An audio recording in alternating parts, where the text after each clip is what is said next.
Assalamualaikum warahmatullahi wabarakatuh. Perkenalkan, nama saya Khoirunisa Nurhanifah, mahasiswa program studi akuntansi Universitas PGRI Yogyakarta dengan NPM 22133100013. Di sini izinkan saya untuk mempresentasikan proposal penelitian saya yang berjudul Pengaruh Tekanan Internal dan Tekanan Eksternal Perusahaan terhadap Pengungkapan Sustainability Report.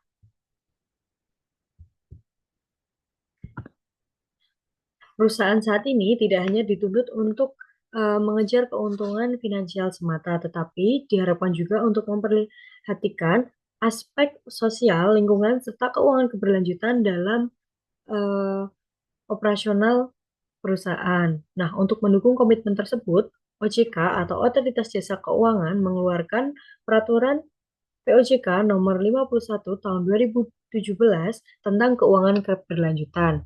Nah, peraturan ini mewajibkan lembaga jasa keuangan, emiten, dan juga perusahaan publik untuk menyusun serta mengungkapkan sustainability report-nya. Dapat juga dilihat dari grafik, dari tahun 2022 sampai 2024 menunjukkan peningkatan yang cukup signifikan. Dari tahun 2022 sampai 2023 terdapat kenaikan sejumlah 43,36% perusahaan yang mengungkapkan sustainability report. Nah, dari tahun 2023 ke 2024 terjadi kenaikan sebesar 26,62% eh, perusahaan yang mengungkapkan sustainability report-nya. Nah, hal ini menunjukkan bahwa kesadaran perusahaan dalam mengungkapkan sustainability report-nya sudah semakin meningkat. Namun, meskipun begitu, sebagian besar perusahaan masih melaporkan informasi keberlanjutannya di dalam annual report, bukan dalam laporan keberlanjutan secara terpisah. Nah, ini menjadi dasar mengapa penelitian ini dilakukan, yakni untuk melihat faktor internal dan faktor eksternal apa yang mempengaruhi tingkat pengungkapan sustainability report di perusahaan yang ada di Indonesia. Nah, untuk rumusan masalahnya, yakni bagaimana pengaruh tekanan internal dari karyawan dan manajerial, serta tekanan eksternal dari pemerintah, masyarakat, dan juga kreditur terhadap tingkat pengungkapan sustainability report, mengingat masih terdapat ketidakkonsistenan praktik pengungkapan yang dilakukan oleh antar perusahaan. Selanjutnya adalah pertanyaan penelitian. Nah, di sini tekanan internal diproyeksikan dengan tekanan karyawan dan juga tekanan manajerial. Lalu untuk tekanan eksternal diproyeksikan dengan tekanan pemerintah, masyarakat, dan juga tekanan kreditur. Lalu, maka pertanyaan penelitiannya adalah apakah tekanan karyawan, tekanan manajerial, tekanan pemerintah, tekanan masyarakat, dan juga tekanan kreditur berpengaruh positif terhadap pengungkapan sustainability report pada perusahaan di Indonesia. Selanjutnya adalah tujuan penelitian. Nah, tujuannya adalah untuk menguji pengaruh tekanan karyawan, tekanan masyarakat, tekanan pemerintah, tekanan masyarakat, dan juga tekanan kreditur terhadap pengungkapan sustainability report pada perusahaan di Indonesia. Selanjutnya adalah manfaat penelitian. Nah, penelitian ini diharapkan dapat bermanfaat untuk menambah literatur mengenai faktor-faktor yang mempengaruhi pengungkapan sustainability report di Indonesia. Diharapkan juga dapat menjadi referensi bagi perusahaan publik dalam meningkatkan transparansi dan akuntabilitas keberlanjutan. Dan yang terakhir, bisa juga digunakan sebagai dasar pertimbangan dalam pengambilan keputusan investasi dan penilaian reputasi perusahaan. Nah, di sini ada teori yang digunakan. Saya menggunakan satu teori, yakni teori stakeholder yang dikemukakan oleh Freeman di tahun 1984. Nah, teori ini mengungkapkan bahwa perusahaan tidak hanya bertanggung jawab kepada pemegang saham, tetapi juga kepada seluruh pemangku kepentingan seperti karyawan, masyarakat, kreditur, dan juga pemerintah. Dengan kata lain, setiap pihak tersebut dapat memberikan tekanan atau dorongan agar perusahaan lebih transparan dalam kegiatan bisnisnya, termasuk dalam pengungkapan laporan keberlanjutan atau sustainability report. Nah, di sini terdapat penelitian-penelitian terdahulu. Nah, saya melakukan modifikasi variabel dan juga terdapat perbedaan penelitian dengan penelitian terdahulu. Yang pertama terletak pada periodenya atau datanya.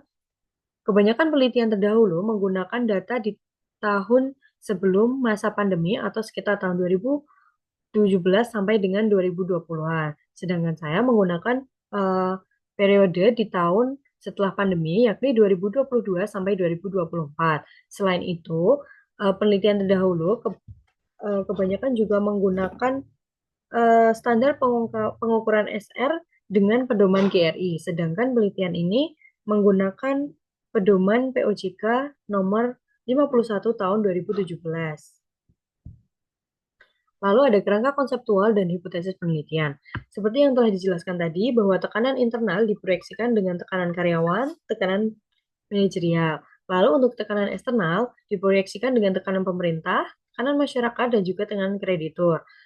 Nah, dari konsep tersebut dapat dirumuskan hipotesis penelitian sebagai berikut. Hipotesis yang pertama, tekanan karyawan berpengaruh positif terhadap pengungkapan sustainability report.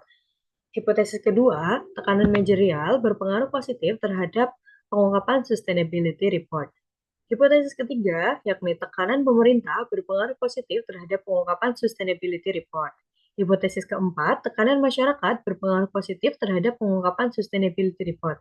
Dan yang terakhir, tekanan kreditur berpengaruh positif terhadap pengungkapan sustainability report. Selanjutnya adalah definisi operasional variabel dan juga pengukuran variabel.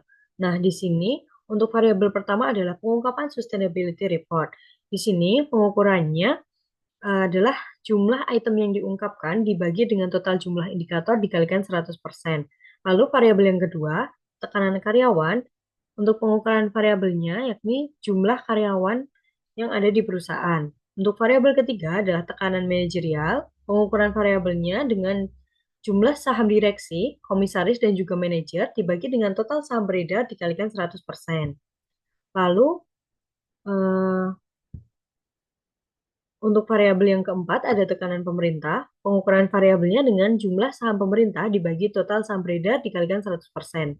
Variabel yang keenam, yang kelima, tekanan masyarakat.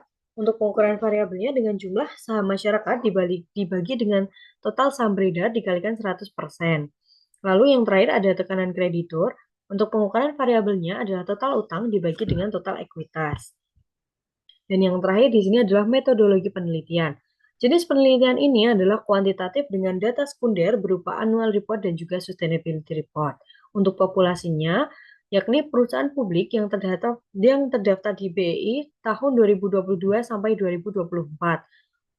Untuk sampel penelitiannya adalah dengan mohon maaf, untuk sampel penelitiannya diambil dengan teknik purposive sampling dengan kriteria yang pertama, perusahaan publik yang konsisten terdaftar pada BEI tahun 2022 sampai 2024. Lalu yang kedua, perusahaan yang menerbitkan laporan keberlanjutan atau SR secara lengkap selama tahun 2022 sampai 2024. Dan kriteria yang ketiga adalah perusahaan yang menerbitkan laporan keuangan tahunan atau AR secara lengkap selama tahun 2022 sampai 2024. Lalu untuk alat analisisnya adalah SPSS dan teknik analisis datanya ada analisis deskriptif, uji asumsi klasik, yakni berupa uji normalitas, uji multikolonialitas, heteroskedastisitas, dan juga autokorelasi. Lalu ada uji hipotesis, yakni regresi linear berganda, uji T, dan uji F. Nah, mungkin itu saja yang dapat saya sampaikan. Apabila ada kekurangan dan kesalahan kata, saya mohon maaf. Wassalamualaikum warahmatullahi wabarakatuh.